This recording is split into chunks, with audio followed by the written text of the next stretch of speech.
What's going on, you guys? So, just recently, Francisco Rodriguez tested positive for a banned substance, and this was in his fight against Yafe, or whatever his name is, WBC featherweight interim belt on the line, right? And he ends up getting a stoppage, grueling fight.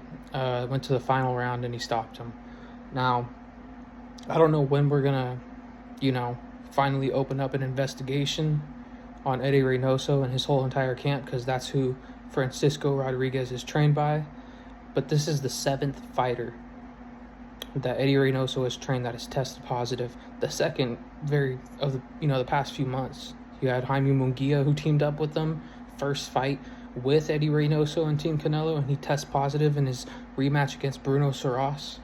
I mean, you got Canelo, Ryan Garcia, Luis Naring, Oscar Valdez, and Francisco Rodriguez. And I feel like I'm probably missing another one, but nonetheless, man, I think the Ring Magazine, a lot more media members, whoever is going to be covering this fight, they need to, really press Eddie Reynoso and Team Canelo about the drug testing ahead of this fight. And if I'm Terrence Crawford and, his team, I'm demanding that they're upping their PED testing ahead of this fight. I'm not gonna be surprised if Canelo tests positive ahead of this fight.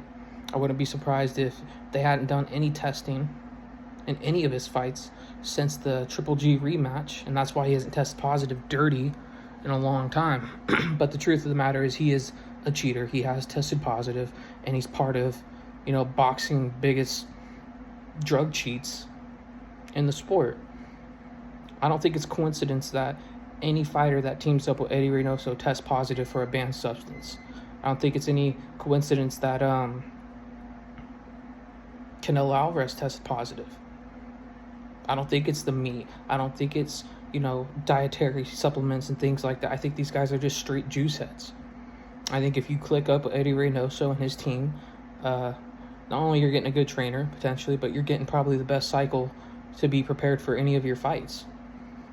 And I'm just being completely honest with you. I mean, I saw David Benavidez, and I even posted a YouTube short about this some time ago, where he still thinks that Canelo Alvarez and his whole entire team are taking steroids. And I mean, it's true. It's completely true. Almost every single person on his team is tested positive. Now, I don't know if Andy Ruiz ever, tested. He didn't test positive, but I don't know. I would doubt he took any type of supplements, PEDs, while with Reynoso. I don't know if he's even still with Reynoso. One guy I did suspect was Frank Sanchez, another heavyweight, but he recently got beat by Agit Kabiel. I don't think we've seen much of him since. But it's kind of ridiculous, man.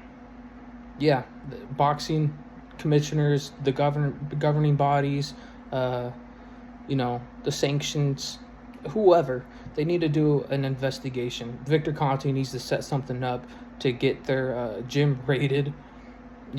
See who they're getting all these steroids from. It's any fighter that goes to his camp now is juicing and is a cheater. So let me know what you guys think. Do you guys think that Canelo's going to be juicing up for this Terrence Crawford fight? And do you think it's just coincidence that all of Eddie Reynoso's fighters, happen to test positive? Do you think it's the fighter's fault, or do you think it's Eddie Reynoso? Let me know what you guys think. Hate, like, comment, subscribe.